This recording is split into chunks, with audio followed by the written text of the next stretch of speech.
안녕하세요. 김호준입니다. 재판관 전원의 일치된 의견으로 주문을 선고합니다. 주문, 피청구인 대통령 박근혜를 파면한다. 헌재 생각이었습니다.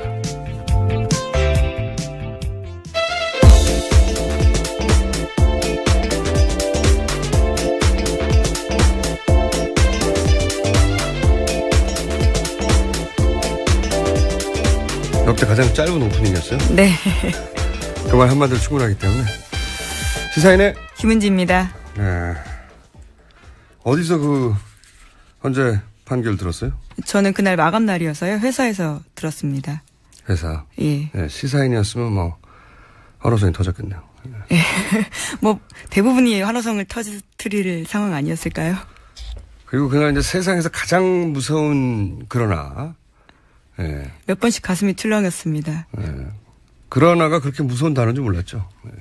그러나, 그런데 할 때마다 여러분들이 가슴이 철렁철렁 하셨을 텐데 저희 뉴스공장을 들은 분들은 그나마 앞에 나쁘면 인형이고 앞이 좋으면 거꾸로 기각이다. 제가 말씀드렸잖아요. 네. 예. 알고도 들어도 걱정되더라고요. 네, 그렇게 심장에 무리 가는 분들을 위해서 저희가 오늘 노래를 하나 준비했습니다. 노래를 듣고 방송을 이어가기로.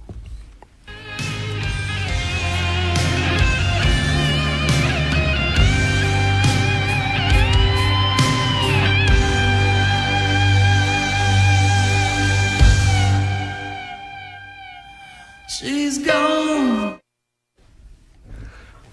네. 조금 더 들어야 되는데 노래가 첫 줄만 나오고 딱 끝나버렸네요. 네. 네. 가사 첫 줄로 이제 충분해서 부연 설명을 하지 않는 걸로 하고. 자, 박근혜 대통령이 사저로 돌아왔어요? 네. 어제 저녁 청와대를 떠났습니다. 헌법재판소 결정이 난 지 56시간 만이었는데요. 저녁 7시 39분쯤 삼성동 자택에 도착했습니다.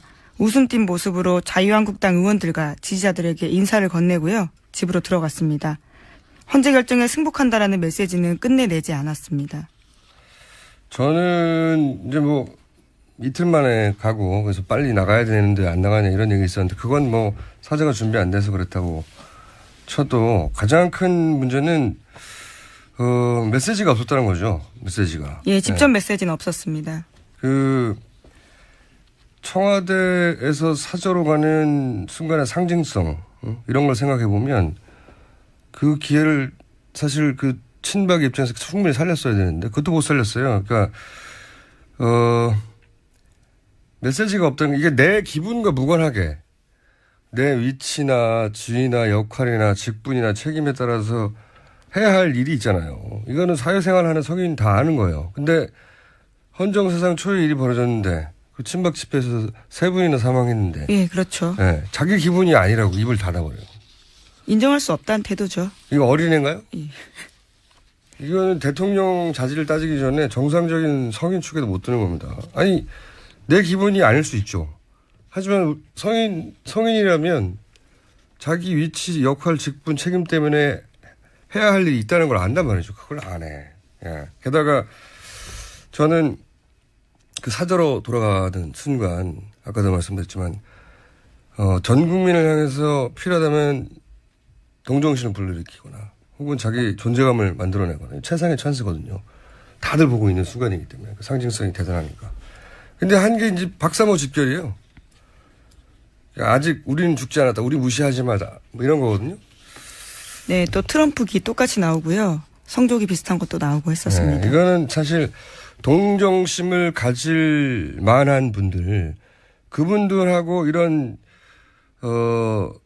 분리시키는 거예요. 아, 자기들끼리 결국 노는구나. 뭐 위로해줄 사람 저 옆에 있구나. 하수도 이런 하수가 없어요. 어떤 이런 연출을 하는 건지. 박사모는 또 오전부터 거기 가 있었잖아요. 네, 취재진들 엄청 또 때렸습니다. 취재진들 왜 이렇게 때리나 몰라요. 그 박사모가 어떻게 알았겠어요? 오전부터 거기 가 있는. 기자들 몰랐는데. 미리 연락한 거예요, 박사모에는. 당연히.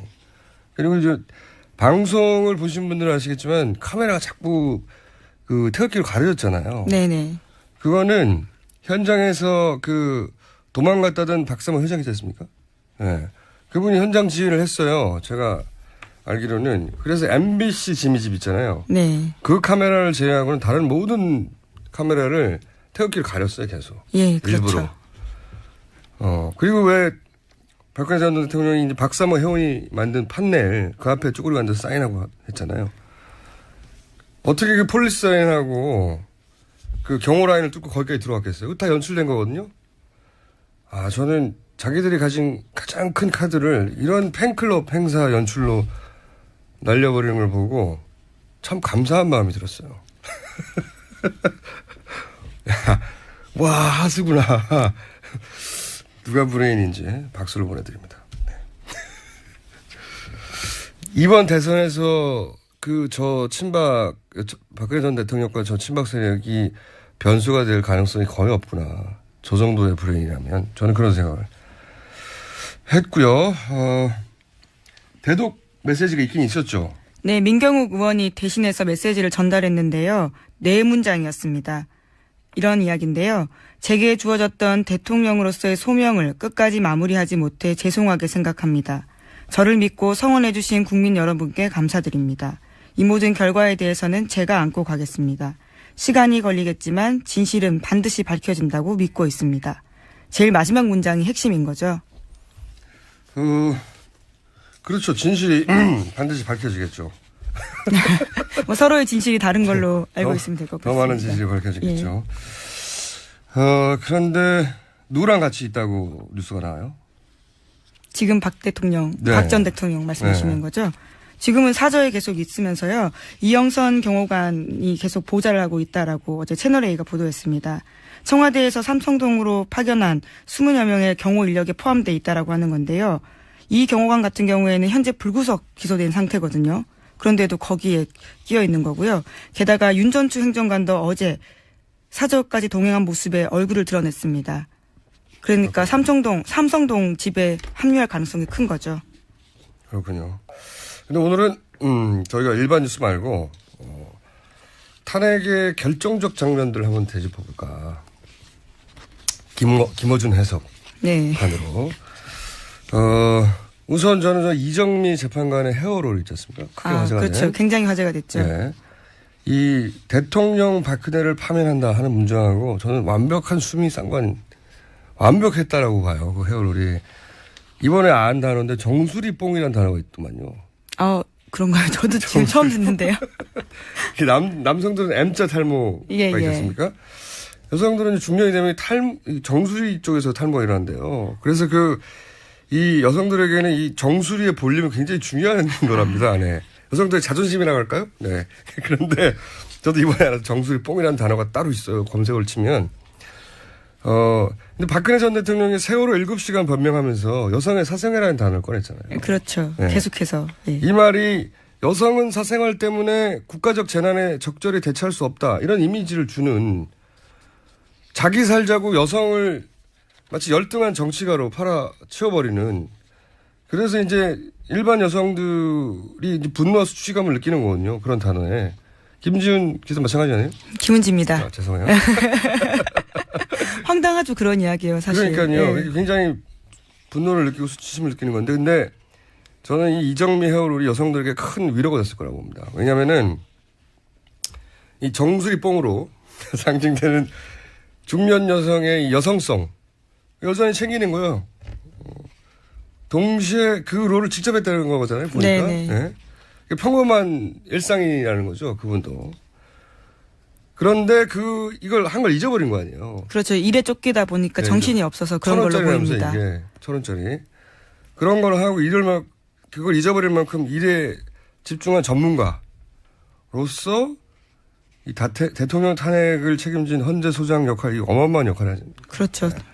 그런 역할을 동시에 수행한 거죠. 그러면서 이제 그 모습으로 대통령 박근혜를 파면한다 이런 선언하는 장면을 보면서 저는 박 전 대통령한테서 받은 이제 모멸감 그거를 대한민국 여성들이 이제 위로받았다. 제가 보기엔 굉장히 상징적인 장면이었다고 보고. 네, 외신도 굉장히 관심을 많이 기울여서요. 그 비슷한 해석들의 기사들이 나오기도 했습니다. 저는 그 롤은 받아서 역사박물관에 전시해야 된다고 봅니다. 굉장히 역사적인 물건이라고 보고요. 자, 결정적인 순간, 김어준 해석의 결정적인 순간. 첫 번째는 JTBC 태블릿 보도. 이 탄핵 국면 전체를 통틀어서 가장 중요한 보도였죠. 역사책에 또 등장할 보도라고 합니다. 지난해 10월 24일입니다. 근데 결정적인 순간은 그 보도에 대한 박 전 대통령의 대응이죠. 첫 번째 담화. 최순실 존재를 인정해버렸어요. 저는 그때 정치적 자살에 해당된다고 제가 표현했었는데 그때 계속 그래왔듯이 거짓말하고 뭐 은폐하고 우겼고 그랬으면 혼란은 컸지만 여기까지 않았습니다. 네. 그 인정하는 순간 설마 아닐 거야라고 믿고 싶은 지지층이 있었던 걸 완화시켜버린 거거든요. 사실 그런 일이 있을 거라고 상상하기 쉽지 않았던 점이니까요. 대통령이 부인했다라면 계속 논쟁은 있었을 것 같습니다. 계속 논쟁은 있었겠지만 아닐 거라고 믿고 싶은 지지층은 와야 되고 그리고 이제 언론에서 보자면 금기가 무너져 버린 거예요. 의혹이 아니라 사실을 확정해 버렸으니까. 그렇죠. 예. 그때 뚝이 물었어요. 언론에. 이게 첫 번째 결정 장면이고 두 번째 결정 장면은 세 번째 담화 이후에 4월 퇴진, 뭐 6월 대선 뭐 이러면서 갑자기 새누리당 비박이 유보적인 자세를 표현했잖아요. 예, 그렇죠. 예. 그러면서 탄핵이 되면 이정현 대표가 손에 장을 쥐신다고 표현하기도 하고 자신이 넘쳤죠. 탄핵이 안 될 거라고. 네. 이 분위기를 물밑에서 역전시킨 계기가 첫 번째로는 뉴스 공장. 네. 저희도 광을 팔아야죠. JTBC 바로 앞에 있거든요. 예. 그때 이제 복수의 새누리당 비박 의원들이 협박을 받았다는 제보를 뉴스 공장에서 폭로한 적이 있습니다. 이 폭로가 어떤 역할을 했냐면 자기만 그런 일을 당한 게 아니구나. 그 비박계에게 분위기가 1차 물밑에서 반전되는 계기가 됐어요. 실제. 이제야 말하지만 당시 어떤 정부 부처에서 몇 사람이 와서 어떤 이야기를 했다고 굉장히 구체적으로 그리고 나중에 듣기로는 최소 20여 명 이상이 그런 협박을 받았다. 이때 1차 분위기 반전이 있었고 두 번째로는 그때 시민들이 전화기를 들었죠. 전화기를. 그래서 수십만 명의 시민들이 전화와 문자를 보내기 시작합니다. 예, 탄핵 그대로 가야 된다고요. 예. 그리고 처음에는 이건 세력이 하는 게 아닌가 의심하던 뭐 비박계 의원들이나 그런 분들이 자신의 지역구에서 직접 자기가 알던 사람들로부터 문자가 오는 걸 보면서 이게 진짜 유권자의 민심이구나 하는 걸 받아들인 거죠. 예. 그때 전화기를 들었던 모든 분들 통화 하나하나가 결정적이었던 거고요. 예. 게다가 그때 그 주말 집회가 100만 명 넘었다라면서 굉장히 그 절정을 치달아가고 있을 때였죠. 이게 탄핵 가결 이전에 결정된 장면이고 가결 이후에 헌재 판결까지 8대5로 났습니다만 숨어있는 결정적 장면들이 있다. 이거는 저밖에 얘기할 수가 없어요. 어떤 이야기인가요? 숨어있는 결정적 장면들.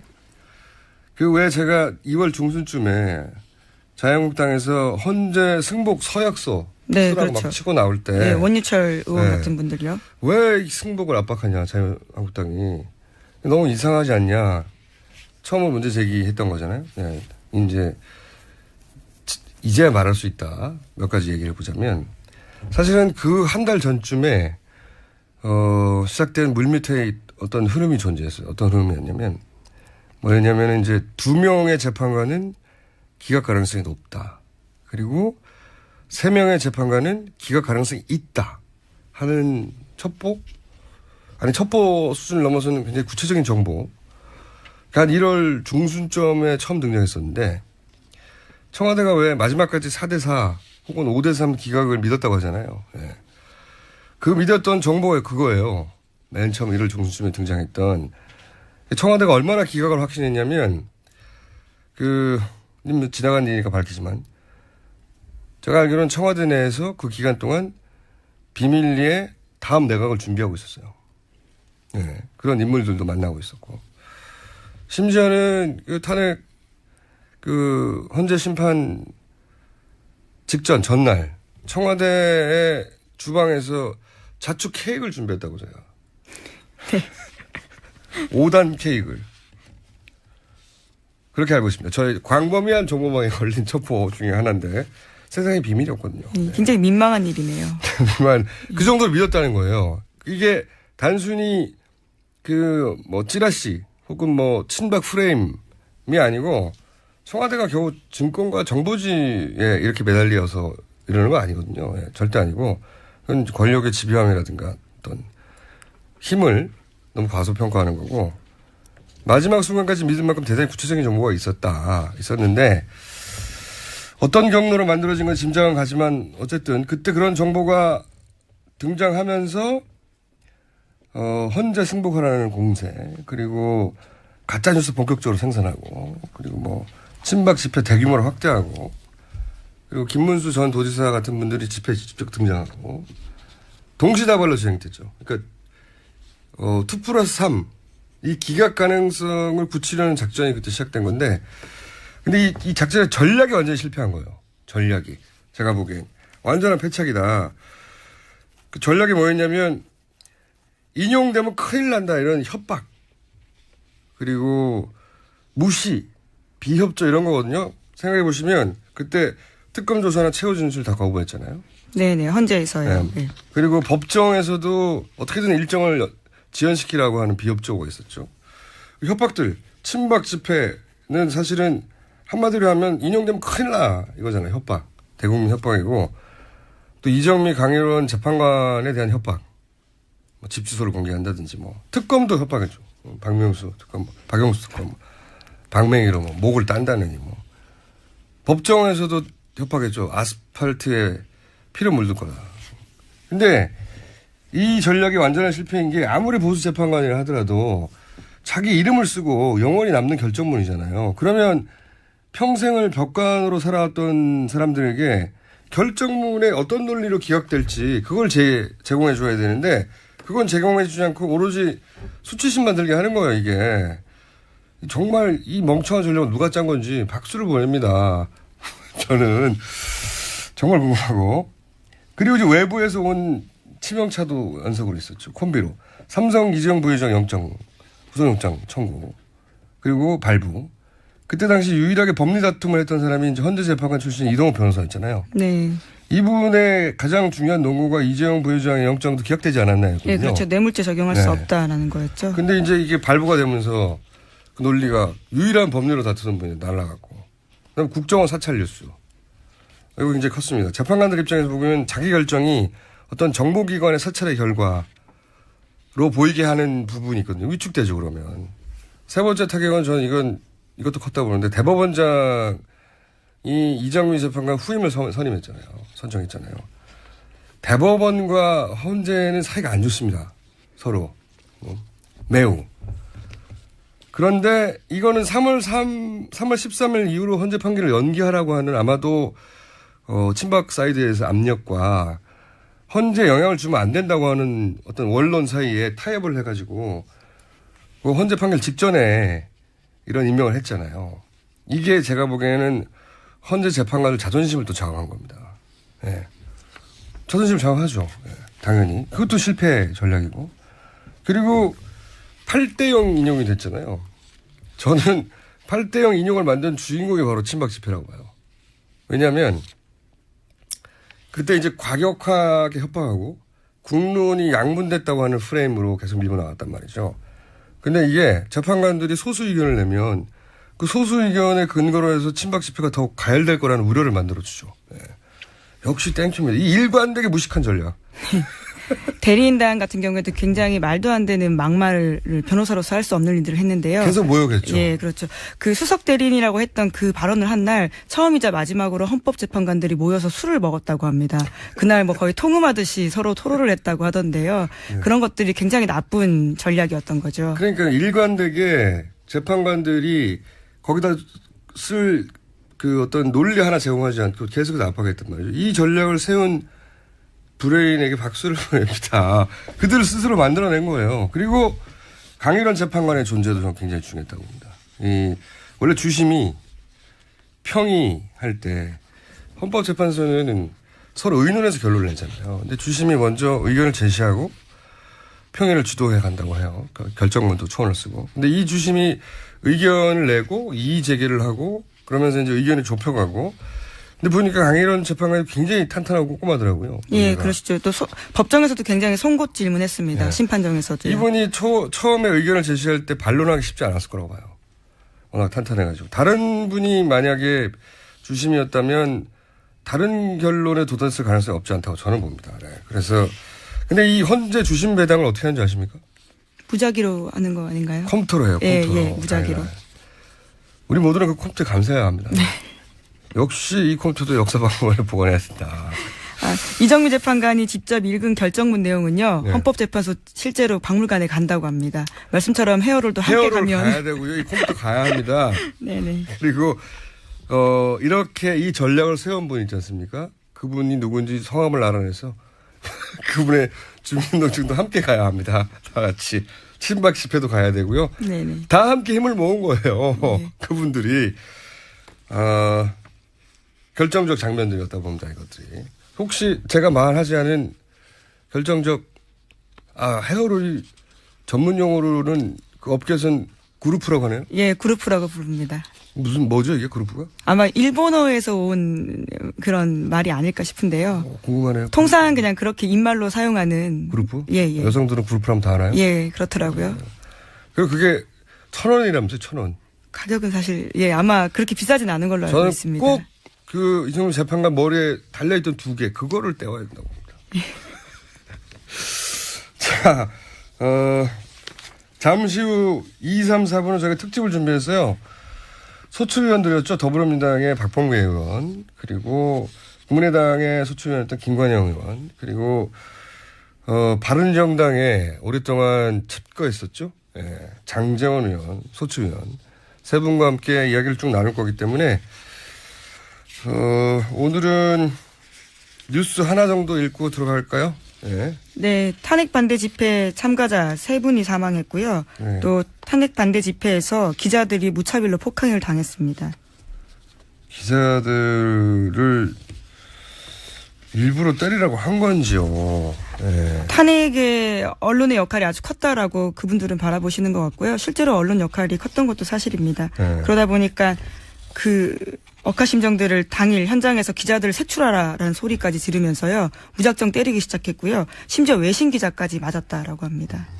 사저에서 태극기로 다른 언론사를 다 가리는 걸 보면 MBC만 유일하게 MBC는 뭐랄까요. 그 친박 모임에서 친박 언론으로 공식 인증된 겁니다. MBC 지미진만 내버려두고 나머지 모두는 카메라로 보신 분들 알 거예요. 그 지상파와 종편 모두 카메라를 들이대면 바로 태극기로 가렸거든요. 근데 그걸 태극기를 든 분을 그 옆에 대기시켰어요. 미리. 박성호 회장이. 그분 어디 가는지 몰랐다고 했는데 거기 나왔어요. 그리고 그래서 카메라를 들이대면 바로 카메라를 태극기로 가리는. 그래서 장면들이 계속 제대로 안 나오죠. 자, 사망한 분 원인은 한 분은 네, 스피커가 그렇죠? 떨어져서 네, 떨어져서 돌아가신 건데요. 그 스피커가 떨어지게 된 계기도요. 다른 참가자가 경찰 버스를 탈취해서 다른 차를 들이받은 왜 겁니다. 경찰차의 키를 안 빼봤나 몰라요. 정말. 어쨌든 안타깝게도 그게 떨어져서 사망했고 나머지 두 분은 정확한 사인은 안 나오는데 지금 외력이 작용한 흔적은 안 보인다는 거 보니까 그리고 심장수술 얘기 나오는 거 보니까 고연령대 분들이 한꺼번에 뭐랄까요. 집회가 이렇게 막 격화되고 예. 압박되고 그러니까. 떠밀려서 의식 잃었다. 이것까지 나왔거든요. 그렇군요. 참 예. 안타까운 일입니다. 자, 적어도 이분들을 향한 메시지는 냈어야죠. 예, 하지만 박 대통령은 여기에 대해서도 말하지 않았습니다. 하수 중에 하수예요, 정말. 자, 오늘은 여기까지 하고요. 잠시 후 저희가 준비한 특집에서 세 분의 의원들과 이 전국에 대해서 얘기를 나눠보겠습니다. 지금까지 시사인의 김은지였습니다. 감사합니다. 국민 여러분 안녕하십니까. MB 만사올레였습니다. 국민 여러분 우리는 승리했습니다. 이대한 국민의 승리이자 상식과 정의의 승리가 아니냐, 저는 그런 확신을 가지고 있습니다. 이제 우리는 반목과 갈등을 접고 화합으로 그만 좀 해요. 나아가. 승리는 뭔 얼어주고. 깜짝이야. 우리 대한민국은 이제 역사의 새로운 한 페이지를 저기요 이봐요. 그 새로운 페이지에 좌우도 동서도 없는 하나된 마음으로 새 역사를 써나갈 여기 것이다. 좀 보라니까요. 진짜 원고 좀 읽자 좀. 그 왜 그래? 우리 같은 편이잖아요. 그게서 지금 내가 이러고 있는 거잖아 진짜. 산 사람이 살아야 될 거 아니야. 그런다고 될 것 같습니까? 한 몸인 거 다 아는데. 한번. 아유 이제. 나 모르겠다. 하지 마. 아유. 그래요. 잘 생각했어요. 그게 잘 좀 하지. 그래야 합니까? 내가 우애 만들어놓은 자리야 그게. 그 자리가. 이렇게 될 줄 알았습니까? 에이. 아니 같이 놉시다. 그래 기왕 이래 나쁜 거 뭐. 예. 어때 알았어. 뭐 자전거나 탈까? 아니다 말이나 타려거든. 말 천지인데 말이나 타려. 말 좋지요. 그 어디서 탈까요? 어디긴 사대강이지. 사대강. 한겨울에도 파랗고 좋잖아. 그럼 볼만해. 너무 추운데 그 물에 그 빠지면 색상이 이쁘다니까. 아직은 추워요.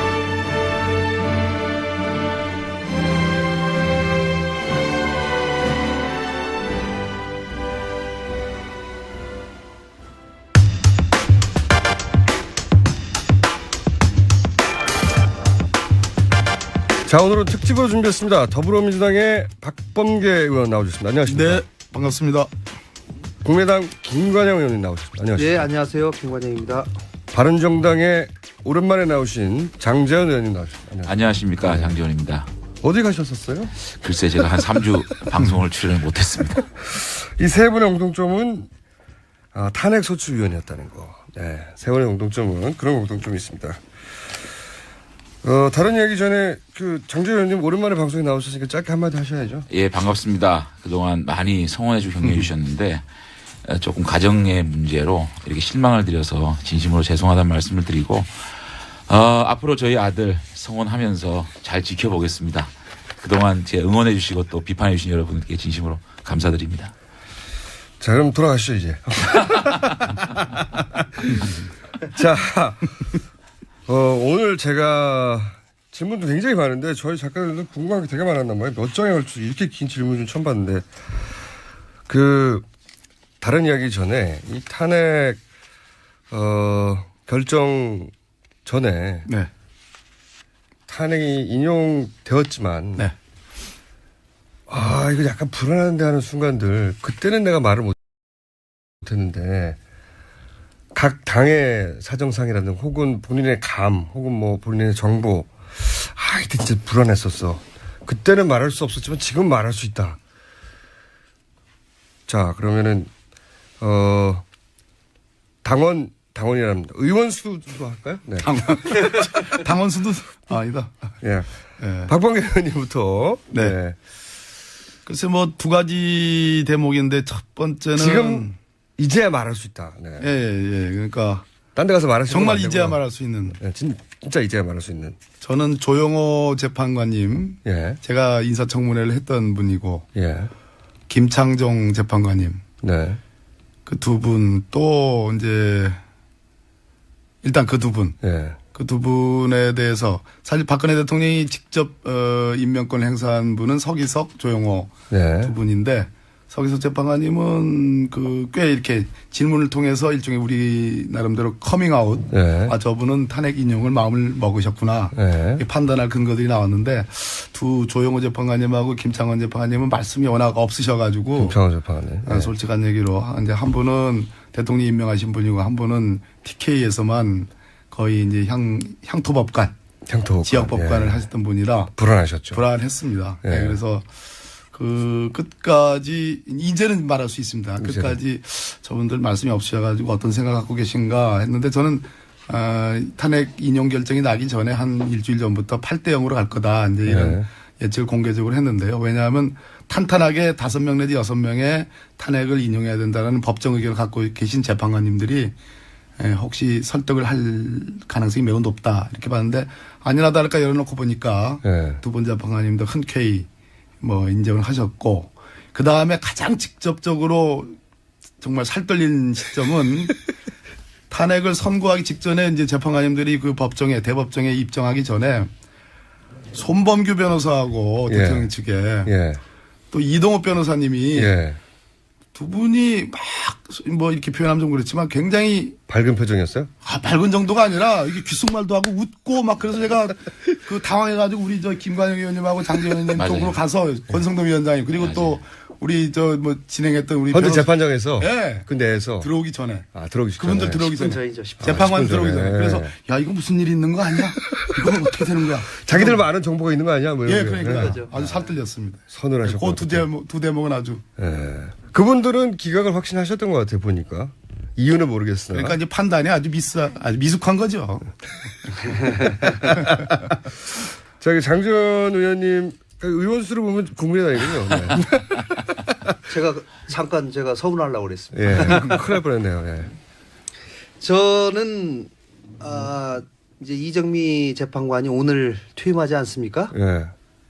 그렇기 때문에 그 대통령 측에서는 3월 13일을 넘기는 작전 이것을 그러니까요. 아주 네. 막판에 아주 강하게 했었습니다. 예. 그래서 3월 13일을 넘기면 재판관이 7명만 남기 때문에 후임 선정했죠. 네. 네. 아니, 지금은 뭐 이제 지난번에 변론 종결을 하고 난 다음에 대법원장이 후임자를 선임했지만 네.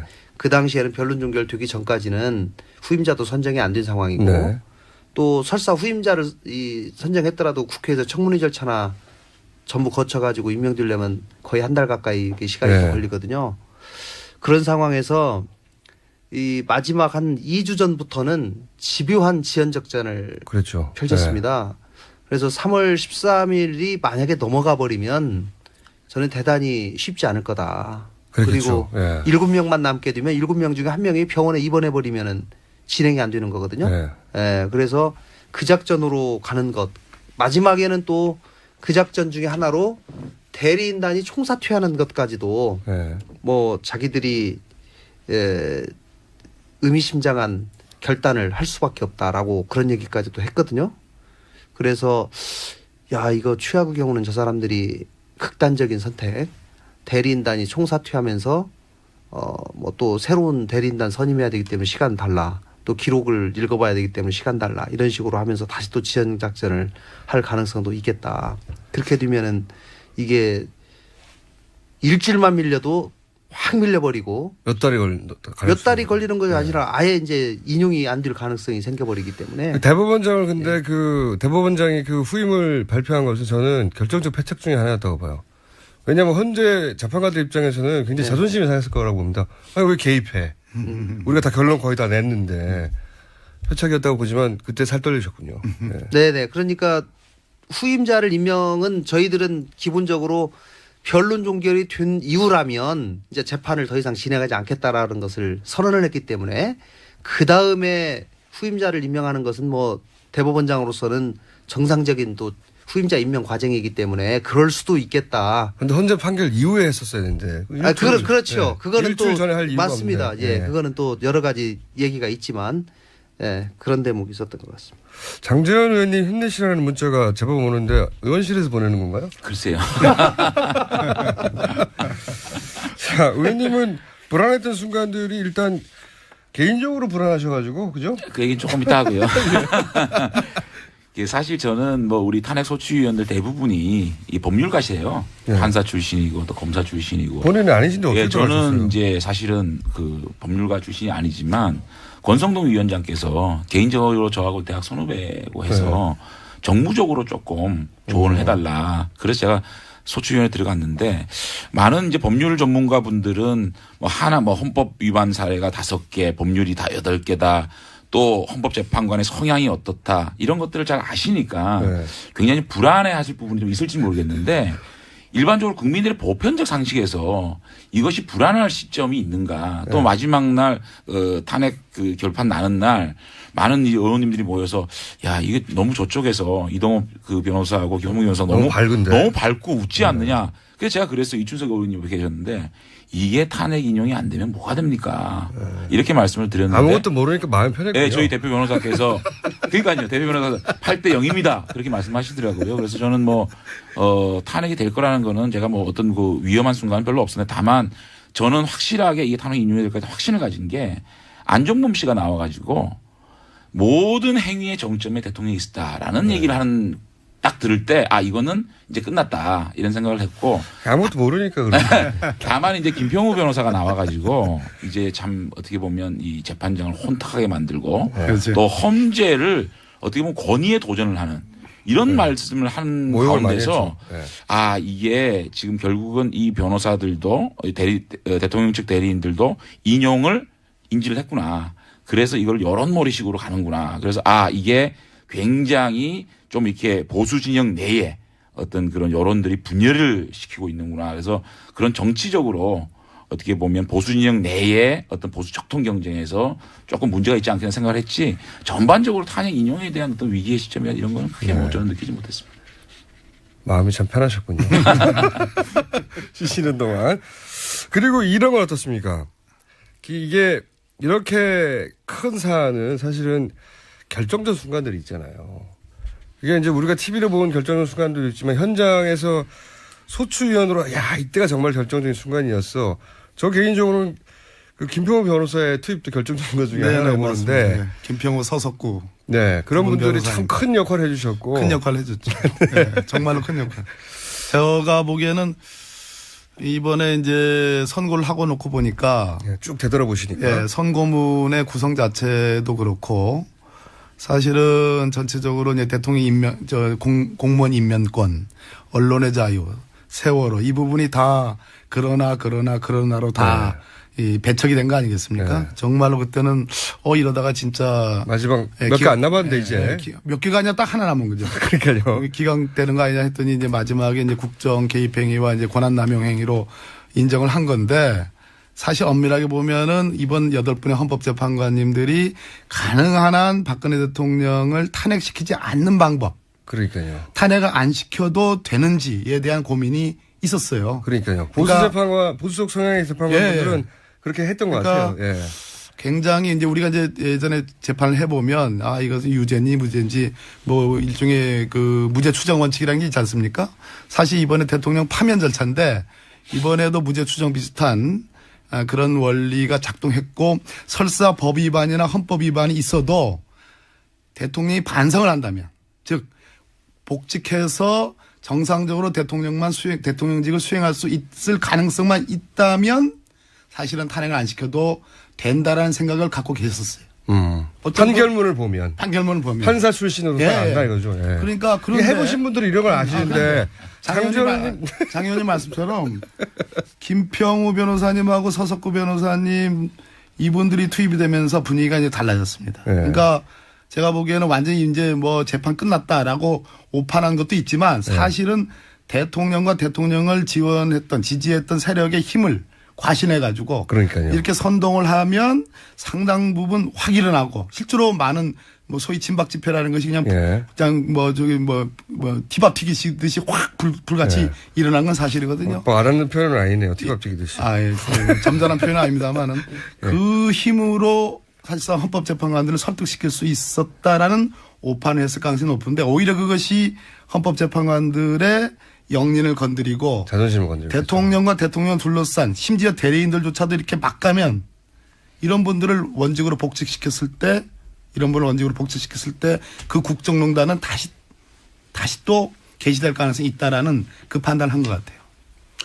그럼 그 두 분 변호사의 투입이 결정적인 순간이었다? 패착이죠. 패착. 지금도 마찬가지.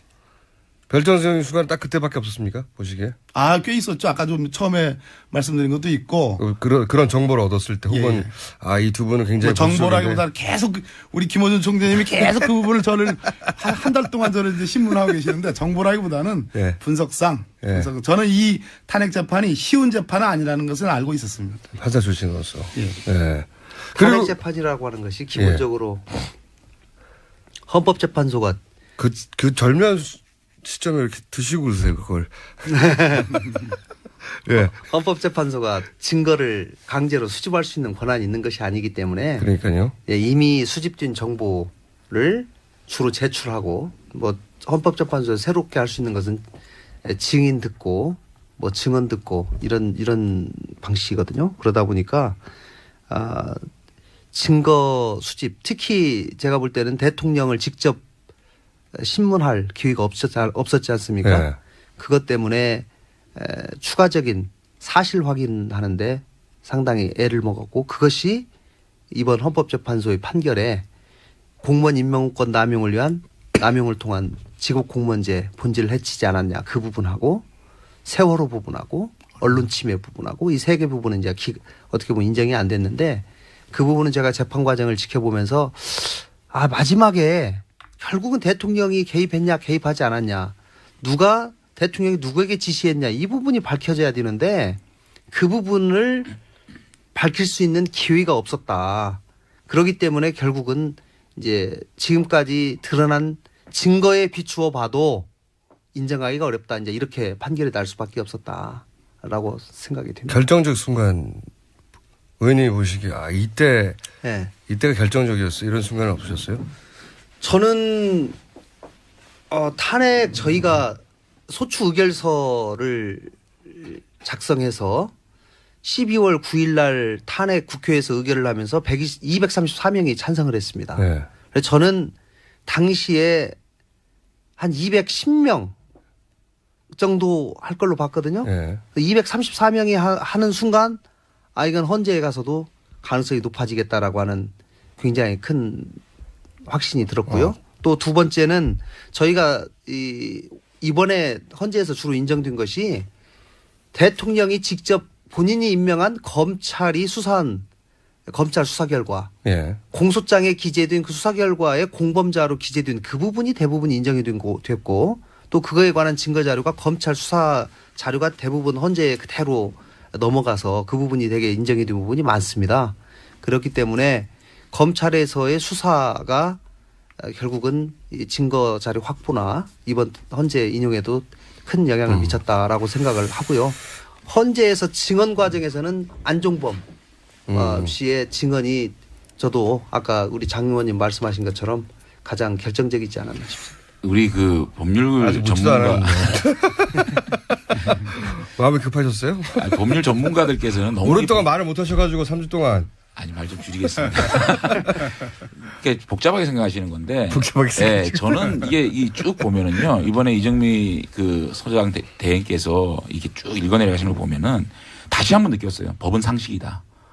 법은 절대로 상식에서 벗어나지 못한다는 느낀 게 사실 한번 보자고 세월호 문제 같은 경우에도 세월호 문제가 대통령의 성실 의무를 위반하지 않은 건 아니다. 뭐냐면 성실 의무라는 게 좀 모호하다. 성실 의무라는 것을 탄핵의 어떤 종목으로 넣기는 좀 힘들다라는 얘기를 하신 거예요. 무슨 말이냐면 성실 의무를 100을 위반을 해야 탄핵인데 80이냐 90이냐 100이냐 이렇게 계량화할 수는 없는 것이 아니냐. 그런 차원에서 기각이 된 부분이고 인사농단이나 언론농단도 세계일보 문제는 문제가 있다. 다만 이것을 누가 지시했는지 정확하게 밝혀지지 않았다는 얘기를 한 거고 마지막에 저는 그 이번에 이정미 재판관의 어떤 그 하이라이트가 특검과 검찰 수사에 협조하지 않은 거. 그다음에 대국민 담화가 진성이 없었던 거. 이게 대통령으로서의 어떤 자격을 어떤 그 재판대에 놓고 이것을 만약에 대통령을 탄핵을 하는 것이 대한민국의 이득이냐.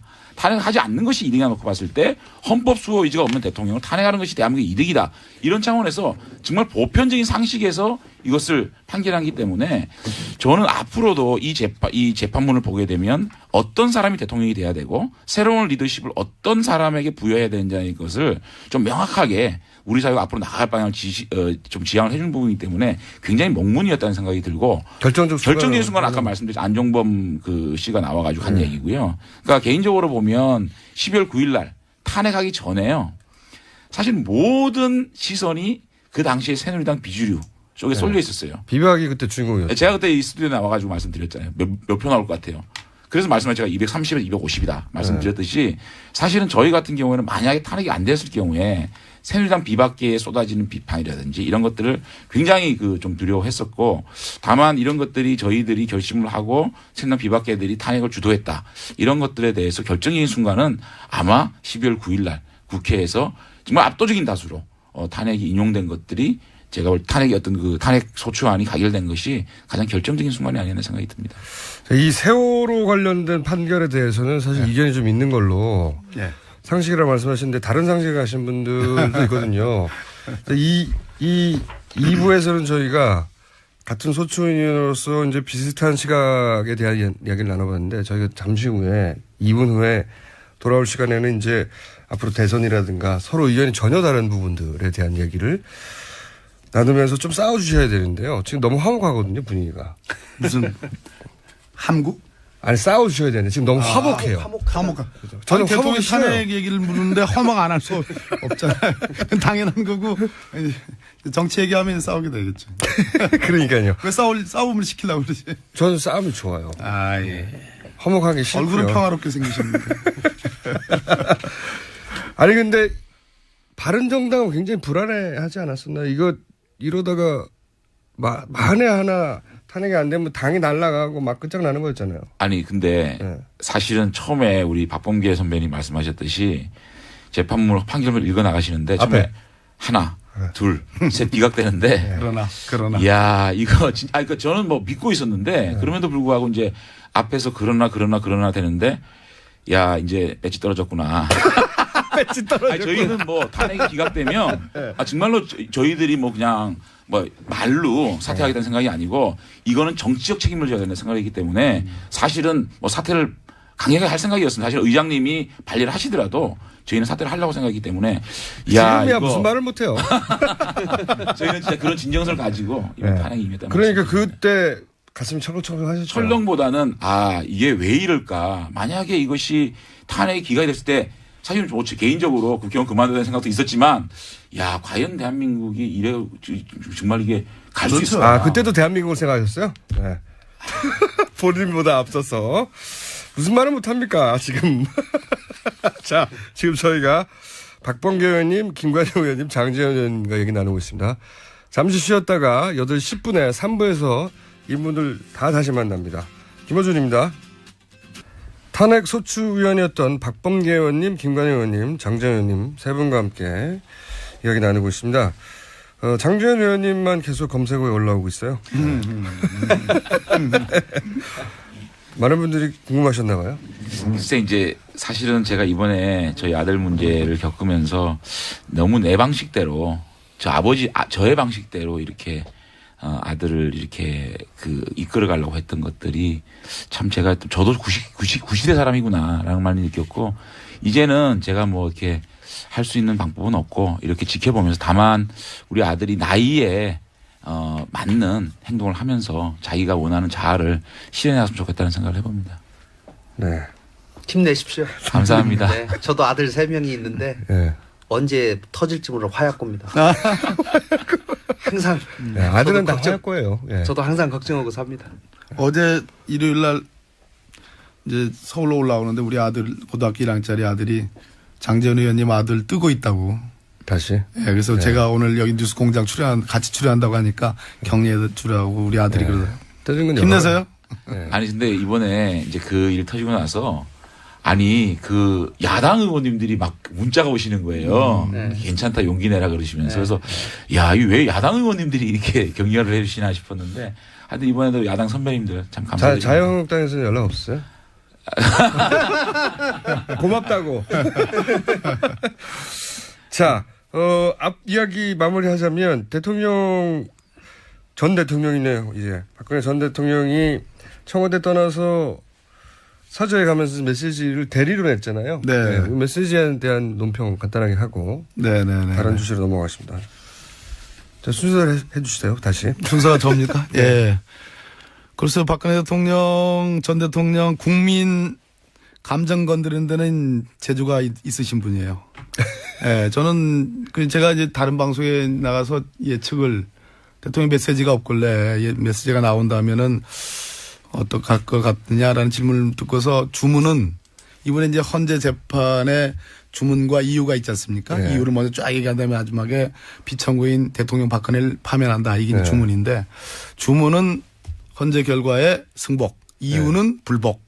이렇게 모순된 메시지가 나올 가능성이 높다 이렇게 판단했는데 뭐 비슷하긴 했어요. 예를 들어서 안고 가겠다. 네. 이거는 마치 이제 승복하는 그런 메시지였는데 바로 뒤 문장이 나온 네. 문장이 진실은 반드시 밝혀질 것이다. 결국은 진실 밝혀져 봤자 뭐 박근혜 대통령 더 나쁜 일 한 거 더 많이 밝혀져 가지고 오히려 죄만 더 많아지는 거지 뭐 그렇게 말씀하시면 국민들 화 돋구는 일이니까 글쎄 저걸 무슨 계산으로 한 것일까 정무적으로 한번 판단해 봤는데 대통령 선거는 아닌 것 같고요. 워낙 지금 그 대통령 대면 조사와 청와대 압수수색 또 뭐 출국 금지 이런 것들이 다 남겨져 있고 지금 최순실과 다 공범 관계인데 최순실 기소된 것만 가지고 유죄가 한 3분의 2만 나와도 제가 보기에는 형량이 엄청나거든요. 얼마나 나올 판사하셨으니까. 지금 아무튼 뭐 최소 10년 이상은 나오는 지금 사례인데 최순실 씨가 10년 이상. 10년 이상. 뭐 아니면 많게는 보는 분들은 뭐 무기징역까지도 보는 수가 있다는 건데요. 박근혜 대통령의 경우에 만약에 그 혐의들이 다 공범 관계로 돼 있습니다. 그럼 마찬가지로 그 정도. 아무튼 뭐 중한 매우 중한 범죄니까. 최순실보다는 더 중하다고 봐요. 네, 그래서 그 걱정까지도 앞서서 저러시는 건가. 뭐 지난한 법정 투쟁을 한번 해보겠다. 이런 평가를 드립니다. 저는 참 아쉬웠습니다. 국민들에게 마지막 용서를 구할 수 있는 찬스를 저렇게 날려버리는가. 그런데 이제 그동안 헌법재판소에서 제출된 여러 대통령의 대리인단이 보여준 행동, 또 마지막 대통령이 본인의 의사다 해가지고 이동욱 재판관이 대신 읽은 내용이 있거든요. 그 내용을 보면은 본인이 사익 추구하지 않았다. 끝까지 혐의를 부인했습니다. 아무런 죄가 없죠. 네, 아무런 부인이 없다, 죄가 없다고 했거든요. 네. 그것을 일관되게 할 수밖에 본인은 없겠다라고 아마 대리인단이나 측근에 있는 사람들이 조언한 것 같아요. 왜냐하면 검찰 수사를 앞두고 있기 때문에 이것을 인정하는 순간 검찰 수사에 그대로 나는 죄가 다 있습니다라고 인정하는 꼴이 되기 때문에 진실은 밝혀지겠다. 진실을 밝히는 것에 대해서 본인이 여전히 사실과 다른 부분을 밝히기 위해서 노력하겠다라고 하는 의지를 그렇게 표현한 것이라고 생각이 드는데 저는 마지막까지도 대통령이 그 대리인단하고 회의를 하지 않았겠습니까? 수차례? 회의를 안 한 걸로 저는 알고 있어요. 만나기 힘들었던 걸로. 아니 근데 뭐 저기 그 손범규 의원은 자주 만난 대리인도 있고 자주 안 만난 대리인도 있고 뭐 전화로 한 대리인도 있고 뭐 등등 얘기하더라고요. 근데 어쨌든지 그럼 뭐 전체는 아니더라도 대리인단 대표나 누구는 아마 분명히 뭐 만나서 회의하고 진행 상황 보고하고 대통령의 대리인을 또 대리인단이 만난 게 아닌가 싶어요 저는. 그래요?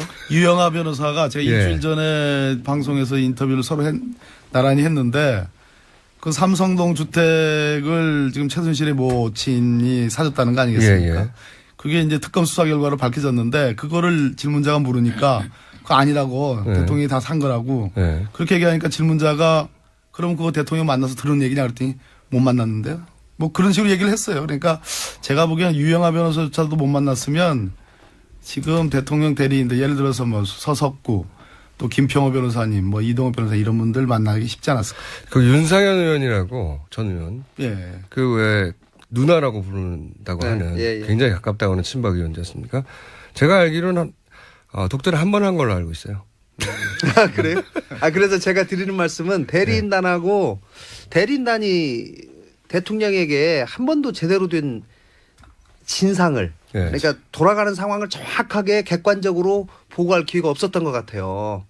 만약에 저한테 물어봤더라면은 인용이 될 가능성이 높으니까 빨리 사절을 수리하십시오. 내가 이렇게 좀 그것도 서두르십시오 얘기를 했을 텐데 그 본인도 끝까지 정확한 상황 판단을 못 하신 것이 아닌가 싶습니다. 알겠습니다. 메시지 어떻게 보셨어요? 네, 저는 이제 지난주 금요일 날 탄핵 인용 결판 나고 주말 동안 좀 찹찹했거든요.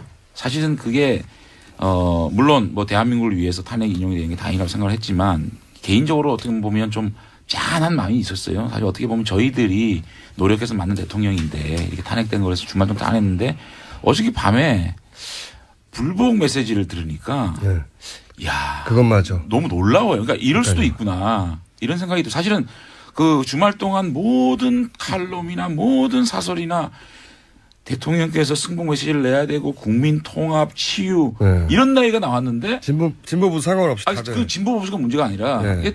불복 메시지가 나오니까 야 이거 왜 이러실까 정말 이런 마음도 들었고 사실은 시기나 그러니까 이번에 메시지가 나온 시기나 방법, 내용 전부 다 좀 놀라웠어요. 사실은 시기도 탄핵 인용이 되면 바로 나왔어야죠. 직접 이렇게 통합 메시지가 나와야 되고 또 방법도 본인이 직접 좀 나오셔야 그러니까요. 되는데 또 전 청와대 대변인을 통해서 말씀하시고 내용도 불복 메시지란 말이죠.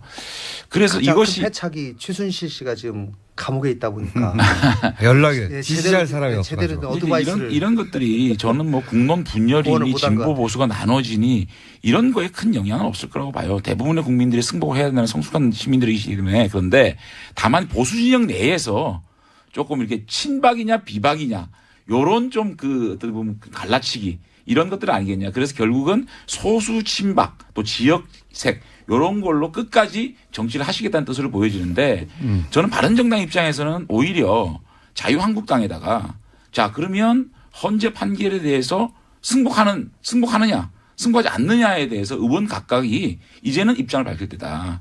그러니까 이제 대통령께서는 불복하신다니까 자 같이 불복하실 것이냐 같이 승복하실 것이냐에 대해서 분명한 입장을 좀 밝혀서 이제는 보수가 어떻게 보면 헌재를 불복하는 세력과 헌재 판결을 승복하는 세력이 정확하게 나눠져서 이제 보수도 재건해야 될 시점이 오지 않았나 그 얘기는 생각합니다. 예.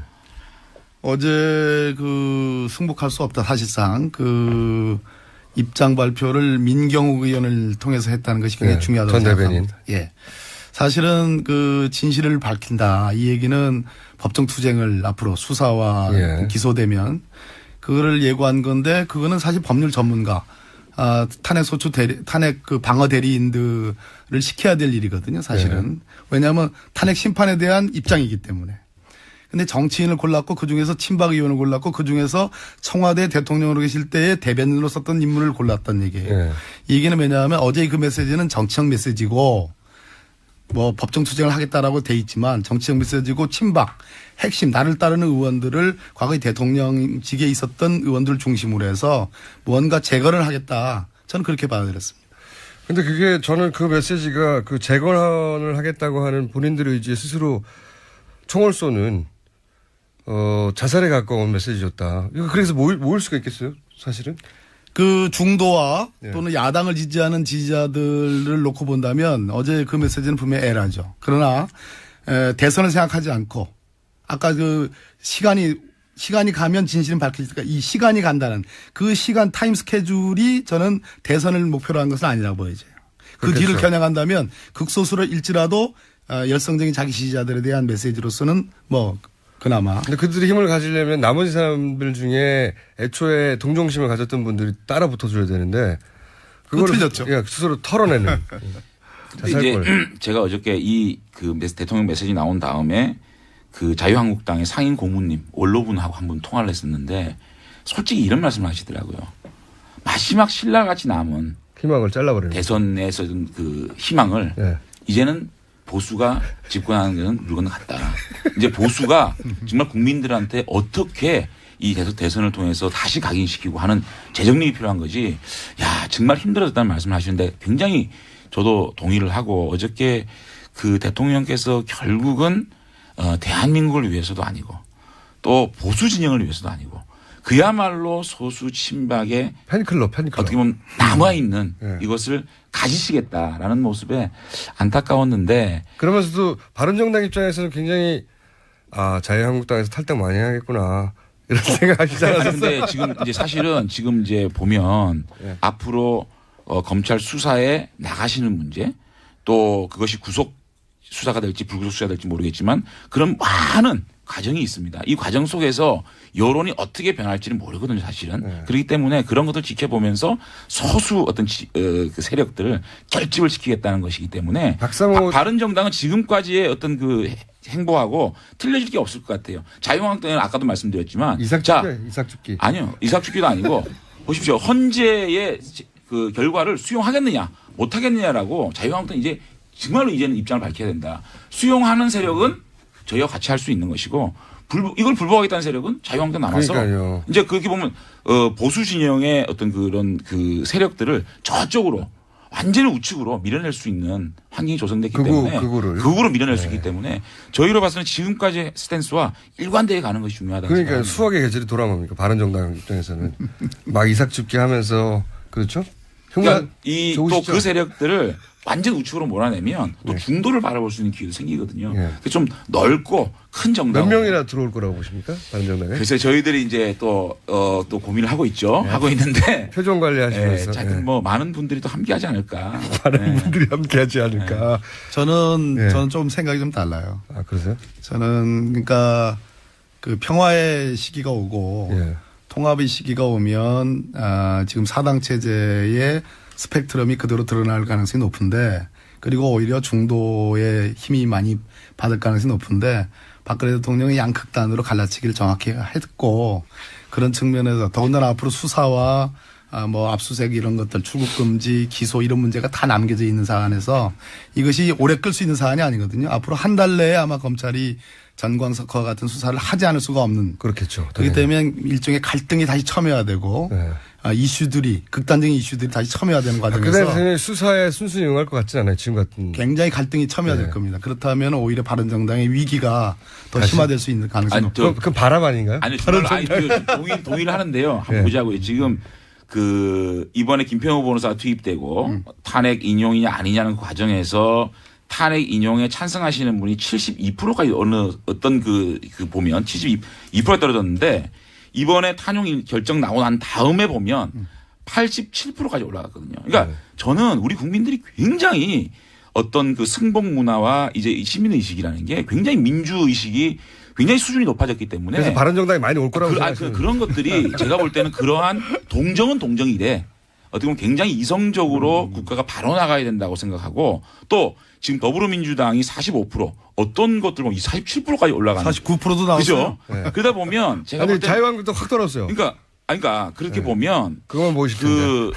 너무 한쪽으로 치우치는 거를 또 우리 국민들이 견제하는 심리가 있거든요. 그러면 그러한 보수적인 합리적인 보수분들이 자 자유한국당이냐 바른정당 놓고 봤을 때 그래도 건전한 보수정당 바른정당을 생각을 하면은 오히려 이것이 그냥 위기일 수도 있지만 기회로 작동될 수 있다 저는 생각을 합니다. 네. 자 그러면 이제 우리 김관영 의원께서 한번 재판을 해 주십시오. 네. 제가 재판해야 판단을 되는가요? 국민의당에서는 또 바른정당이 커줘야 되죠. 그죠? 네, 아니 뭐 어쨌든지 국민들은 저는 대단히 항상 합리적인 가장 좋은 결정들을 해오셨다고 저는 생각합니다.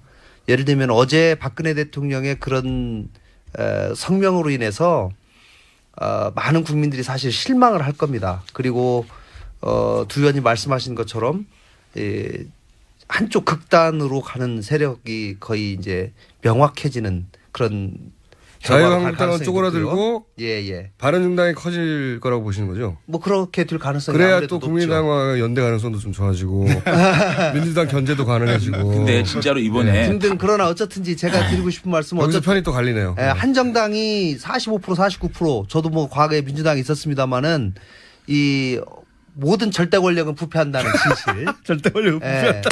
그리고 항상 여기서 갖다 견제하고 그렇죠. 견제는 필요하죠. 적절한 균형이 필요하다라고 하는 말씀. 아니 근데 제가 한마디만 이게 아주 분위기 좋아요. 계속 싸우세요. 모순이 잠깐만요.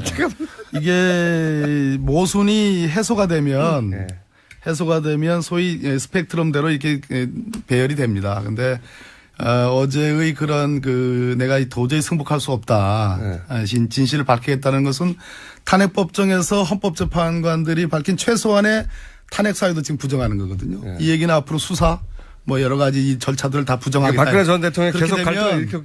모순이 아직 해소가 되지 않았기 때문에 고마우신 거군요. 탄핵 정국과 전 별반 다를 바가 없다. 아니 근데 지금 이제 박근혜 대통령이 어떻게 보면 이 전 대통령입니다. 전 대통령께서 불복 프레임을 가져가는 거는 정치를 하시는 거거든요. 네. 근데 이번에 탄핵 상황을 한번 돌이켜서 한번 보자고요.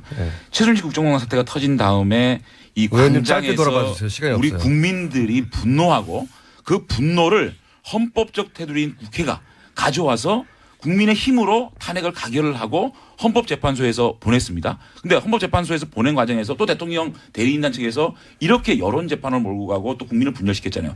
그럼에도 불구하고 헌법재판관들이 8대 0이라는 탄핵 가결을 하지 않았습니까? 이것이 전부 다 우리 국민들의 힘이었거든요. 성숙된 국민의 힘이라고 보면 지금의 대통령께서 이런 프레임을 만드는데 우리 국민들은 갇히지 않을 것이다. 그리고 분명히 이 보수와 진보의 논리에서 한쪽으로 기울어진 부분은 또 우리 국민들이 바로 평평한 운영을 만들어 줄 것이라고 믿으면 제가 볼 때는 그 안에 모든 진리가 나오고 미래를 우리가 바라볼 수 있다고 생각이 들면 자. 바른정당의 갈 길이 나온다 생각합니다. 자. 뭐 연설 수준. 자, 그러면 짧게 얘기해서 몇 명 바른정당 짧게 입당하실 거라고 예측하십니까? 뭐 그 원내 2당은 되지 않을까는 예측을 30명 이상. 뭐 제가 지난번에 탄핵 몇 명 할 거냐고 할 때 거의 맞추지 않았습니까? 예, 그렇게 30명 이상? 뭐 하여튼 보자고요. 아니 숫자로 말씀해서 30명 글쎄 그 아직까지는 이상 제가, 이하. 예, 오늘부터 좀 제가 카운트를 해보겠습니다. 예, 30명 이상을 부인하지 않았다? 예, 부인하지. 30명 이상. 몇 명 갈 거라고 보십니까? 어디요? 바른정당. 아니, 저 바른정당 위기라니까요. 아니, 위기였으면 좋겠는 거 아니고요? 장담합니다. 예. 장담. 모순이 오히려 더 심화되고 있어요. 지금. 새누리당의 예. 여러 의원들이 바른정당으로 간다 하더라도 예. 쉽게 바른정당의 그 현재의 국민의 정당보다 커질 수는 없다? 예, 아니요. 뭐 의석은 많을 수 있겠죠. 그러나 쉽게 해소되기는 쉽지 않을 겁니다. 예, 왜냐하면 의원수가 많아도 예, 당분간은 지지율은 우리보다 낮아야 된다. 아니 뭐 높을 수도 있고 낮을 수도 있는데 제가 볼 때는 그런데 어쨌든지 뭐 저희는 합리적인 중도 보수하고도 예.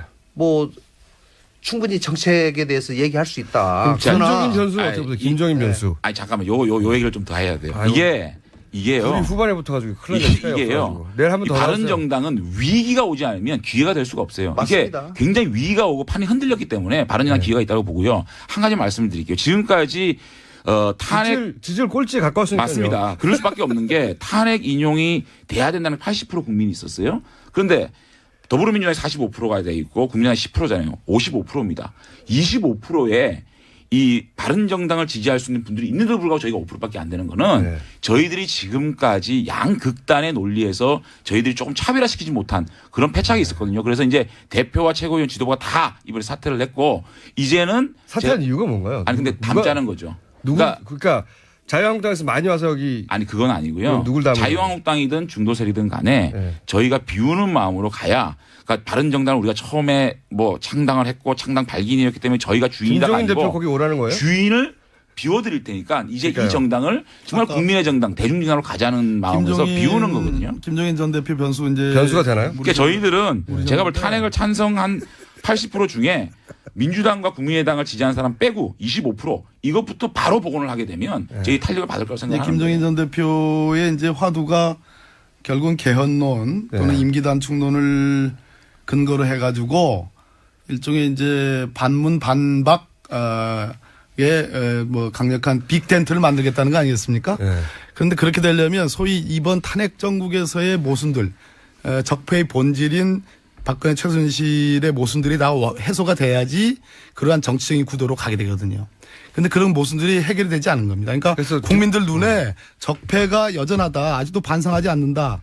그리고 검찰 수사가 남아있다. 저는 계속 탄핵 정국이라 보는 겁니다. 그러니까 적폐가 청산되지 않고서는 지금 말씀드리는 그 하시는 그런 정치공학적인 그러한 배열들이 쉽지 않다라는 말씀입니다. 김종인 전 대표의 변수는 그다지 파괴력이 없을 것이다. 국민들 관심이 박근혜 대통령의 아주 일부 지지와 나머지 저분을 앞으로 어떻게 할 것인가에 대한 관심으로 남아있는데 개헌 얘기가 말빨이 맥히겠습니까? 자, 김종인 전 대표에 대한 변수는 어떻게 보십니까? 국민의당에서는. 김종인 대표가 상당한 역할을 해서 나름 본인의 생각하는 개헌 문제라든가 경제민주화 문제를 제대로 실현해내시려면 본인이 킹이 되시겠다는 것을 접는 순간 그건 가능해진다고 직접 저는 출마하실 것 생각합니다. 같기도 한데요. 예, 그런데 본인이 직접 나서겠다, 대선 주자로 나서겠다고 하는 순간 예, 굉장히 더 복잡해지고. 그러니까 쉽지 않을 안철수 전 대표를 도와야지 옆에서 본인이 직접 나가면 안 된다 이거죠.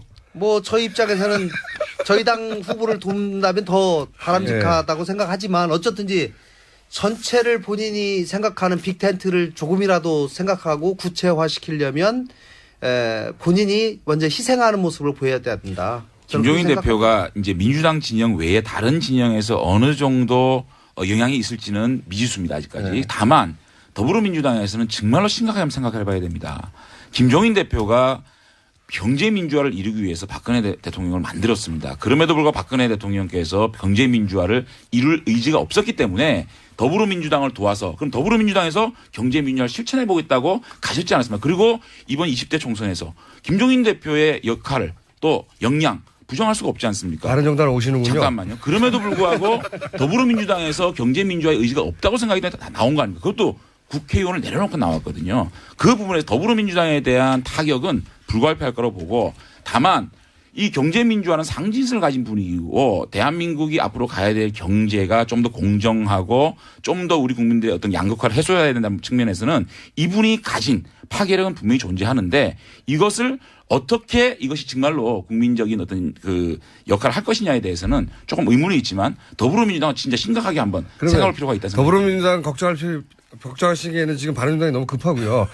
그러니까 제가 궁금한 건 혹시 자유한국당에서 나온 분들하고 바른당하고 김종인 전 대표를 중심으로 해서 어떤 재편이나 김종인 전 대표를 후보로 낸다든가 이런 아니요, 그거는 이렇게 봐야 될 거예요. 저희들이 공학적으로 자유한국당 의원들 일부와 또 김종인 대표로 상징되는 이 세력과 이게 무슨 꼭 대통령 선거에서 이기기 위한 텐트 이런 걸 보다는 경제 민주화라는 가치 또 이번에 국정농단이 벌어지는 데 있어서 그야말로 권력이 집중된 부분 물론 그것이 이번 국정농단 사태의 본질은 아니라고 생각합니다. 다만 어떤 제도적 차원에서 이걸 보완해야 될 부분이 있다면 권력구조 개편에 대한 개헌론 이런 것들에 대해서 가치 연대로 묶어낼 수 있다면 대통령 선거의 승리와 실패를 떠나서 굉장히 가치 있는 하나의 새로운 이념을 초월한 새로운 어떤 그런 지대 연대가 만들어지기 이것이 협치고 연정이라고 저는 생각이 들기 때문에 이것도 아주 가치 있는 일이라고 저는 생각합니다. 그러면 단답형을 여쭤볼게요. 김종인 전 대표 대선 출마합니까? 바른정당에도 보시고. 아직까지 모르겠습니다. 바른정당은 어떻게 판단하고 있어요? 제가 알지를 못합니다. 그 부분에 대해서. 바른정당하고 사이가 안 좋으세요 지금? 글쎄, 그는 제가 제 입장에서 네. 어떻게 가보가는 대선 출마 가능성이 있긴 있다고 보시죠? 있다고 봅니다. 그렇죠. 어떻게 보세요? 네, 출마 안 할 도리가 없을 것이죠. 안 할 도리가 없다. 저는 본인은 해서는 안 된다? 아니요. 본인은 굉장히 출마하고는 싶을 텐데 예. 여건상 결국은 저는 못할 거라고. 자 마지막 질문인데 이거 아무래도 고정 코너로 만들어야 될 것 같은 생각이 드는데 이 세 분 대선 전국 2달 동안 앞으로 이 대선 전국에서 바른정당의 전략은 뭔가요? 간단하게 각 정당의 전략을 저희 바른정당은 결국은 이게 무슨 대통령 선거의 승패에 너무 무게를 두면 안 된다. 승패 무게를 정말 왜냐하면요. 승패 무게를 둬야 되는 거 아닙니까? 근데요. 선거에서는 그거는 사실은 민주주의라는 게 잘못했으면 바뀌는 게 맞거든요. 그거를 우리가 국민들의 어떤 그 시민의 지금 인정하는 가운데서 정말 보수가 가야 될 길을 국민들에게 오롯이 제시하는 거. 그거에 목적을 둔다 그러면 승리할 수도 있다. 그렇지만 공학적으로 반드시 조금이라도 이기기 위해서 이게 하면 그거는 국민들이 이제는 더 이상 나락으로 떨어질 수밖에 없기 때문에 어쨌든 새로운 보수가 가야 될 방향 이런 것들을 제시한다면 계속 그걸 진정서로 국민에 보여준다면 가능성이 있는 것이지 이거 이길 수 있다 이렇게 생각하고 공학적으로 무슨 일을 한다 그러면은 정말로 보수가 괴멸될 수도 있다는 생각을 가지고 해야 된다고 생각합니다. 바른정당 입장을 듣다 보니까 바른정당은 이번에는 대선은 안 되겠고 대신 자유당을 다 흡수해가지고 우리가 보수의 주인공. 아니 근데 이거는 시간이 없더라도 제가 말씀을 드려야 됩니다. 아니 근데 진짜로요. 그런 생각 없고요. 저희는 그런 진정성을 가질 때 승리할 수 있는 거지 승리할 수 있다라고 생각하고 덤비면은 이거는 본질이 아니라고 생각해요. 자, 지지율이 너무 낮으니까요, 지금은. 국민의당은 창당 정신으로 돌아가야겠다고 생각합니다. 저희는. 창당 정신. 네, 작년 4.13 총선에서 보여주었던 네. 국민들의 그 바램 지지의 이유, 그것이 결국은 양극단의 정치를 지향하고 제대로 된 대안 있는 정치를 하고 협치를 하라는 국민들의 뜻이라고 생각하기 때문에 그 창당 정신으로 저희가 돌아가서 다시 국민들께 밑바닥에서부터 열심히 한다면 저에게도 충분히 기회가 올 수 있다라고 생각합니다.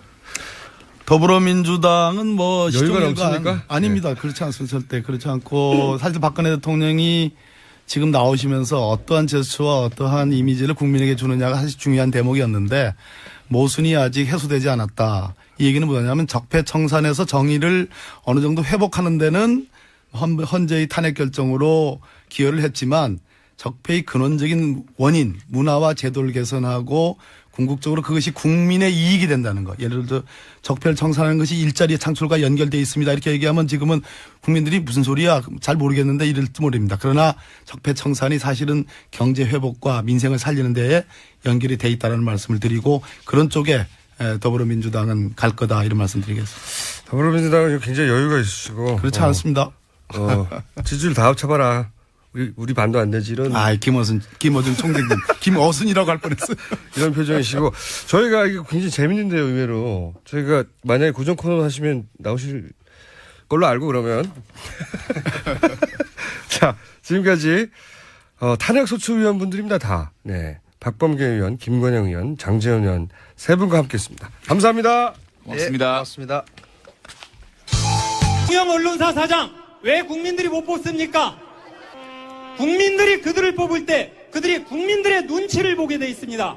국민의 것은 국민에게 돌려줍시다. 고맙습니다. 들으신 연설 내용은 지난 토요일 광화문에서 있었던 촛불 집회 무대에서의 MBC 이용마 해직 기자의 변이었습니다. 공영방송을 다시 국민의 품으로. 네, 굉장히 중요한 문제죠. 자, 오늘 굉장히 문자가 많았습니다. 각 의원님들의 팬클럽이 따로 존재하는군요. 네. 그 중에서 저희 눈에 띈 것은 불만입니다, 불만. 네. 왜 전 국민이 듣는데 서울 날씨만 알려줍니까? 네. 저희가 말이죠, 말타 날씨나 폴란드 날씨, 플로리다 날씨 막 알려드려야 돼요. 그래서 불가능하다. 전 세계에서 다 듣고 있기 때문에. 자, 그리고 이정미 권한대행 헤어롤 관련해서 한 개 1,000원이 아니라 1,000원에 2-3개 하는 가장 저렴한 제품이라고. 네. 자, 이정미 권한대행 오늘 퇴임하죠. 제 생각에는 고맙다고 꽃다발 정도 헌재로 보내면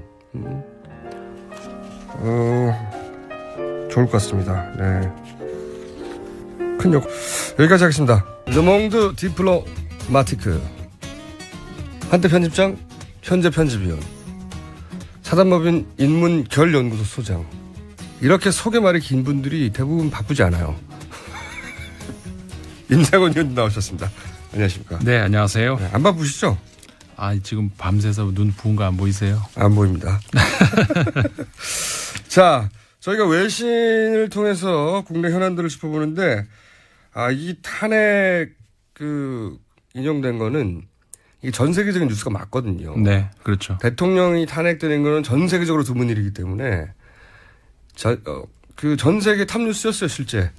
그렇죠. 몇 개만 뽑아드려도 네. 굉장히 이제 많습니다만은 주로 이제 미국 뉴스가 많이 들어와 있습니다. CNN 같은 경우에 이제 실시간 방송도 했고 홈페이지 기사 제목 자체가 이제 박아웃 이제 많이들 보셨을 겁니다. 우리나라 언론에도 소개가 돼 있었는데 이제 아주 정말 간단하면서도 정말 명료한 그런 제목 아니었습니까? 한국 역사상 처음으로 탄핵당했다. 한국 대통령이. 한국은 61년 내에 대통령 선거를 치르게 됐다. 이런 내용.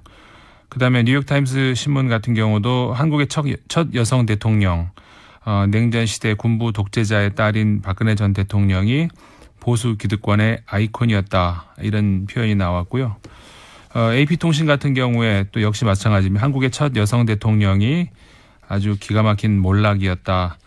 2012년 대선에서 아버지에 대한 보수의 향수 속에 승리한 독재자의 딸이 스캔들 속에 물러나게 됐다. 이런 내용이 있었습니다.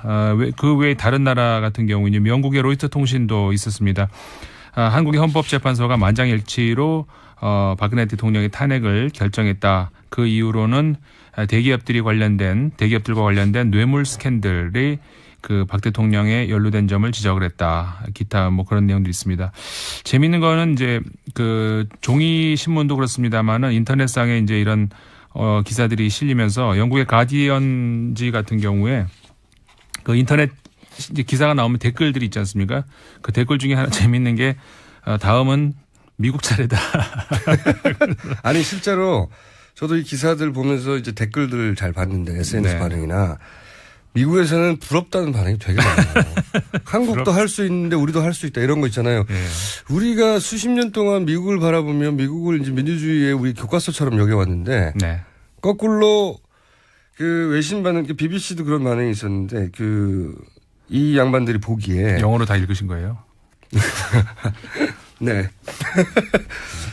BBC도 그렇고 하여튼 이 반응들이 뭐냐면 어떻게 이렇게 민주주의의 역사가 짧은데. 네. 이제 뭐 통 털어서 의미를 전달하자면 살아있는 권력을 이렇게 평화적으로 절차에 맞춰서 헌법에 따라 탄핵시키고 실각시켰다는 게 이 사람들 보기 너무 신기한 거예요. 네, 맞습니다. 네, 그거 너무 자랑스러워도 해도 된다고 생각하고 배워야 된다. 네, 그렇죠. 이런 얘기 들어본 적 없거든요, 저희. 그렇죠. 그러니까 해외에서. 이게 굉장히 우리나라 뉴스가 해외에서 이렇게 외신에 나오는 경우가 대개의 경우는 이제 경제적으로 재벌도 정경유착. 이게 네. 아주 제일 많이 나옵니다. 제가 이제 계속 제 하는 일이 외신을 모니터링 하는 거라서 보면은 제일 많이 나오는 뉴스가 정경유착이에요. 네. 아니면 뭐 문화 쪽에서 이제 예를 들어서 김치 소개라든가 네. 최근 들어서 이제 그러니까 뭐죠? K-pop 네. 그런 소개 이런 것들이 이제 주로 우리나라 혹은 뭐 휴대폰 소개. IT 그렇죠. 쪽에서의 삼성 휴대폰이 가지는 위상 때문에. 네, 뭐 애플하고의 어떤 분쟁이라든가 네. 이런 얘기가 주로 나오는데 정치에서 우리가 이렇게 외국에 칭찬을 받아본 역사가 칭찬을 받아본 적은 없죠. 없어요, 진짜로. 없죠. 그런 적이 없었는데 작년 12월 정도부터 그러니까는 그러니까 이 사건의 초반기 그러니까는 국정농단 사건이 불거질 때만 해도 망신스러운 기사가 많았죠. 네. 우리 기억. 진짜 부끄러웠어요. 샤먼 막 나오고 네, 막 그럴 때. 그림도 이렇게 곁들여 가면서 이렇게 로버트 태권브이 머리 열려서 이렇게 속에서 왜 철인가 훈인가 나오잖아요. 네. 그리고 대통령을 꼭두각시에 실제로 비유해가지고. 네, 그런 그림들. 그런 그림도 굉장히 많았죠. 물론 외신을 계속 이제 모니터링을 하면서 그냥 그런가 보다 이런 기사들이 많이 있었는데 그런 그림들을 볼 때는 정말 저도 기분이 안 좋더라고요. 근데 12월 정도부터 말씀하신 것처럼 네. 촛불 집회부터. 네. 외신들이 다른 눈으로 보기 시작한 것이 그러니까는 정부는 참 무능한데 어떻게 이런 국민들이 있나 이런 반응들이 나오기 시작을 했어요. 그래서 아까 말씀하셨죠. 우리가 배워야 된다. 이런 기사가 실제로 나왔거든요. 독일 언론에서 처음 나오기 시작을 했고 독일 슈피겔인가 아마 그렇게 기억을 하는데 12월 중순쯤 그러니까 우리가 12월 3일이었나요? 200만이 넘어가는 토요일 집회, 촛불 집회 그가 나온 이후로 민주주의 역사가 길다고 할 수 있는 유럽과 미국이 이제는 한국에 배워야 된다. 이런 기사가 나오기 시작을 했어요. 그리고 이번에도 이게 우리끼리 과장 원래 사실 예전에 보면요. 우리 언론들 그런 거 많이 했어요. 별것도 아닌 거 가지고 과장해가지고 뭐 세계가 주목한다. 네네네. 그 대부분 오바였는데 지금은 진짜로 이건 오바가 아니고요. 네. 자기들끼리 진작에 그런 얘기를 해요. 네네. 맞습니다. 이번에도 헌법재판소의 탄핵 결정 이후에도 이제 그런 기사들이 많이 나왔어요. 아까 보셨으니까 정확하게 얘기를 다 하시던데 그런 민주주의 역사가 몇 년 되지도 않은 그런 나라에서 절차상으로도 문제가 전혀 없었지 않습니까? 네. 절차상으로도 그다음에 시민 의식으로도 여러 가지 면에서 이렇게 국정 혼란 그다음에 어떤 농단 사태 이런 것들을 현명하게 극복을 할 수 있을까 하는 그런 기사들 어떻게 보면 이제 놀랍다 부럽다 이런 전체 내용들이. 절차에 흠잡을 데가 없는 겁니다. 그렇죠. 네. 그리고 이게 왜 그렇게 생각할 수밖에 없냐면 이렇게 이제 권력이 부패해서 생기는 문제들 다른 나라에도 많이 있었어요. 예를 들어서 남미에서 이런 문제가 있었다. 그러면 대통령궁을 떠나네 안 떠나네 헬기로 도망가네 유혈 사태 나고 아랍의 봄이라는 것도 마찬가지고요. 네. 기본적으로 이런 사태들은 반드시 유혈 사태 혹은 군의 투입, 구테타.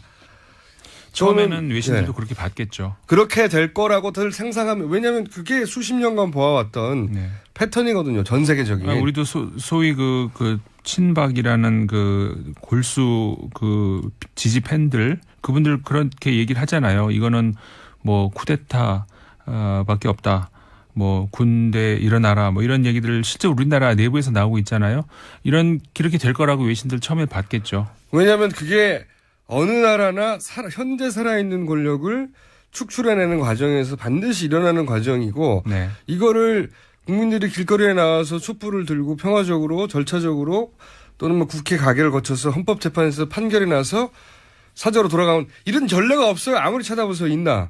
그렇죠. 다른 나라에. 이번에 이제 어떻게 보면은 제가 이제 광장 관련해서도 한번 이 방송에서 말씀을 드렸습니다만 광화문 광장이 굉장히 상징적인 어떤 민주주의의 상징적인 그런 장소가 될 수도 있을 것 같고 실제로 이제 그런 광장이라고 하는 주제로 해가지고 외신들 주목하는 그런 것들도 많이 있었습니다.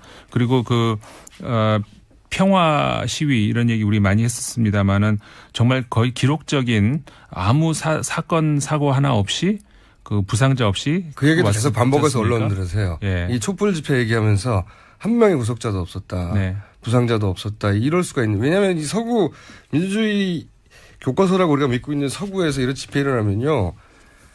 그런 보도가 잘 없어서 그런지 모르겠는데 굉장히 격렬하고 자동차 불타는 건 일도 아니에요. 그렇죠.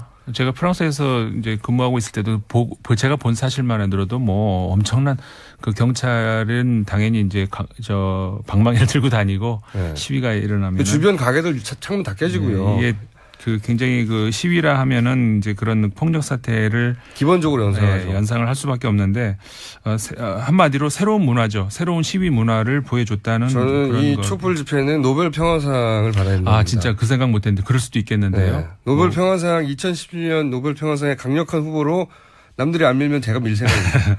그래도 되겠어요. 아니 다들 가치가 있고 네, 네. 결과도 만들어냈기 때문에 제가 보기에는 이 촛불 집회 자체가 네. 노벨 평화상의 대상이 분명히 될 거라고 보고요. 특정 인물이 아니더라도 네, 수상 가능성이 대단히 높기 때문에 여기서 남은 유일한 문제는 뭐냐면 누가 가서 받느냐. 저는 그건 아직 멀어서 후보를 강력하게 추진해서 네. 후보가 되면 제가 대신 가서 받을 것 같고요.